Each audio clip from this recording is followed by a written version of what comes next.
crazy. Yep. Any exciting like what was the first day like? Do you remember that first day in class? Here you are, all polished and clean shaven, Well, and oh yeah. Well, yeah, I'm I happy to just, be here. yeah, it was pretty exciting. I think I don't remember exactly how many people were in my class. I think there was like 12, and about 5 of them were guys coming from the executive side.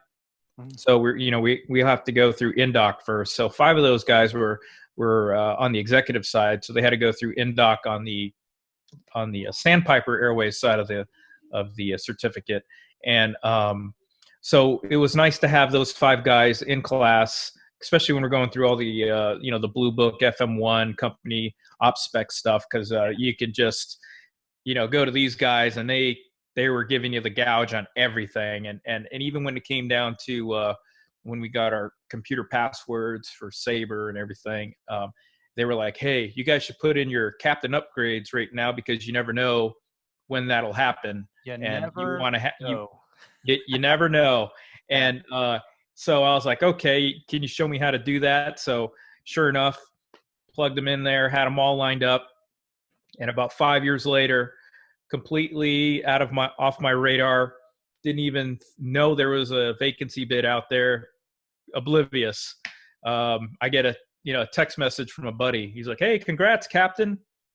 I'm like, yeah, what's this guy talking about? He's an idiot. I'm not a captain. I'm still a first officer, Another text message later from another friend. Hey, congrats, Captain. I'm like, why are these people sending I think I was one of those friends. I kind of remember that. Yeah. And I'm sure what was going through your head was, I'm really rich. Yeah. Yeah. So finally, a friend of mine, who's actually and also a tailwinder, he was 2 weeks junior to me as far as classes and stuff like that, and he's like, hey man, we just got the upgrade for New York. And I'm like, are you kidding me? And he's like, no. And I was like, it's only been 5 years. When we got hired here, it was a 12-year upgrade in a Sabre and ATR, and it's only been 5 years. So I was like, hallelujah. Yeah. So off to New York I went. And so it's my career. I mean, we've been through the ups and downs, and obviously it's cyclical.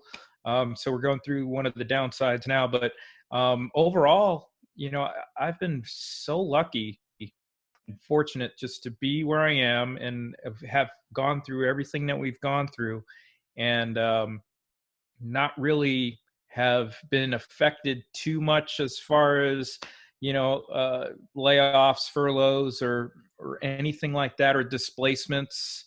I mean, the only real displacement I had was when I was displaced out of Chicago captain to New York captain. It was just a base displacement. So, I mean, that was actually, in my mind, that was actually a better move, because I was working my tail off out of Chicago, and just the whole commuting thing was actually easier going to New York than it was going to Chicago at the time. So I was very happy to get that displacement. And, so if out of the whole thing, I mean, my first airline gig has been awesome, because I'm still here. I'm still at my first job. And how rare is that? I mean, right. I'm in exactly. the same you are, Yeah. And we were hired, and these captains were like, just wait, you're going to be furloughed at least 2 times, and you're going to be working at Home Depot for like 6 months. Yeah. Your wife's going to hate you, and your kids. Yeah. Yeah. And and I've listened to a little bit of Jerry's story and Roger's story, and it fascinates me, because I somewhat feel like I've been not neglected, but like I'm missing out on some of the other aspects of aviation or companies and stuff like that. And I'm like, man, I kind of wish I had that, but I'm not going to leave this gig to go do that. No. You know what I mean? But not wish that. No, I don't wish that on anyone. No, it's not good. But But let's talk about your first job and at an airline. How was that, other than meeting the love of your life? Right. How can you top that? You're right. No, but it was fun. I had come from flight instructing for 2 years and flying single pilot 135 in a Baron. So I was so excited to get a job at an airline, and just going there, not only was Tyler in my new hire class, but we became, the class was became best friends, had a lot of fun, studied together, hung out together. So I loved it. I loved the whole thing. Before, I was kind of just on my own. I was the only flight instructor where I worked. And so it was just a whole different kind of way of working. And my first airplane was the Jetstream 32, which, if you don't know, it's no autopilot, no door to the cockpit, no flight attendants, 19-seat turboprop, lots and lots of round dials up there. So a lot more work, a lot more going on than where I had previously been. Yeah. So I remember just, it was kind of overwhelming, but also lots of fun. We would fly 9 legs a day in and out of St. Louis to tiny cities, bringing 19 people at a time into St. Louis Lambert to make connections. Or lots of legs and good time, good experience. I mean, you had this new environment, new friends, and I know you and Ty were friends before anything else, but just what an amazing story to have to go through your initial, and you get it there and you're in a turboprop. I mean, just look up a Jetstream versus a Cessna cockpit. Let's talk about one of the factors of aviation that are commonly misunderstood, and that is our first experiences with the dreaded crash pad. Yeah, you know what I'm talking about. That dingy apartment in a major city not too far from an airport or ground transportation, where us pilots, especially when you're low on the totem pole and on reserve and you need a place to stay because you have a 5 a.m. sign-in and you live 1,800, 600 miles away from your home base, you have to fly in or commute. Well, if you can't commute in the day of, hotels get very, very expensive, especially if you're in a major metropolitan area like New York City or Los Angeles. And if you're not willing to pay $100 to $150 a night for a middle-of-the-road hotel, if not, I dare say, a cheaper one, then you're probably better off finding yourself, as an aviator, a crash pad. Now, a crash pad is usually an apartment of some kind, or a condo or a home or whatnot, where they put bunk beds in the bedrooms, usually 2 bunk beds or sometimes even 3, crammed into a small bedroom. And you go there, you rent the bed. Basically, you're a temporary roommate. Usually 4 or 5 times a month, you find yourself having to commute in the night before, or maybe your trip ended late at night and after your last opportunity to commute home. So you need a place to stay. Well, to save the money, instead of spending $150 a night for a hotel, for about $200 or $300 for most cases, you can pay for a monthly spot at a crash pad. And that's what you do. You kind of all get together. It's kind of on an honor system. You get a key to the place and you go in, your bunk if it's a decent crash pad. There are some situations where it's what they call hot bunks, where you have to sign up or let them know you're coming, and then they'll reserve a place, and you bring your own sheets with you, and you set up a bed, and you basically a place to sleep, a place to crash. And then the next day you'd get up, you'd pack it all up, and you're off. You're on your way. Well, there's some nightmares out there that involve crash pads.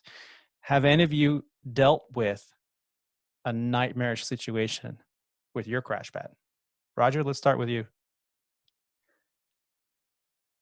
I'm fortunate enough to say I would not say that I've had a nightmare crash pad situation. I've had 2 different crash pads, and they were on two very different ends of the spectrum. My first one was actually worked out pretty well for, mostly because of my situation. I was based up in the Los Angeles area, and I was living kind of in Phoenix and living kind of in San Diego. But I could kind of sit reserve when in San Diego. And so I didn't actually go to the crash pad very often. The guys in the crash pad I knew they were primarily very close to my seniority at ExpressJet.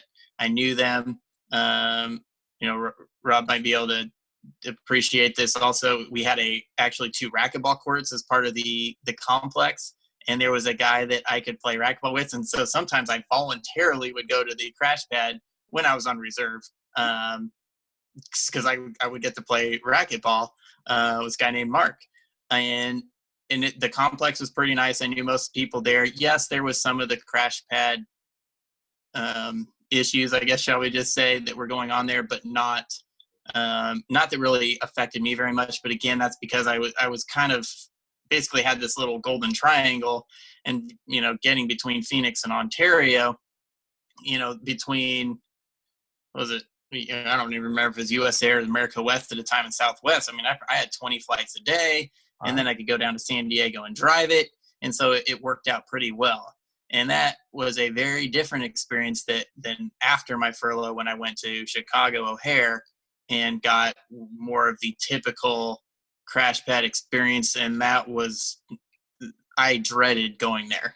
That was very much like, in the lead into this segment, that's what it was. It was dirty. It was dingy. It was, mold in the shower, on the shower curtains, and who knew who was going to be there. It had this really funky smell from the moment that you walked in there, and it was fairly gross.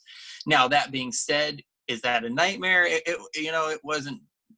I don't know if I'd say a nightmare, because there are definitely stories that are worse, but it was definitely, I think it's pretty much the stereotypical crash pad. Dirty, dingy.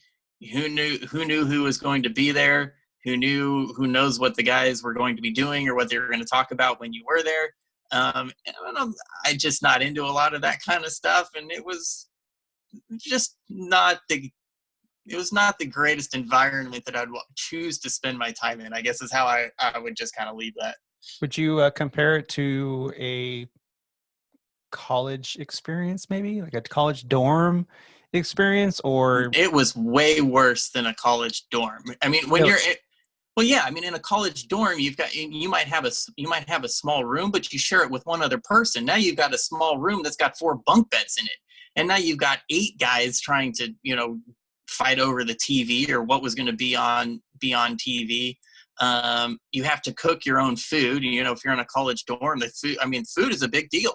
I mean, yeah, you're paying for it, but man, you could go down to the cafeteria and eat whatever you wanted, whenever you wanted, pretty much, and all was great. And you're only sharing with that one other person. And so for me personally, I there was a pretty big difference between in terms of some of the smells. Maybe, I guess, there could be some of that. But again, cleaning a bathroom. In a dorm, you've got lots of people in a communal bathroom, except it's also professionally cleaned multiple times during the day. Right. There is no professional cleaning in most crash pads. Yeah. And pilots are not.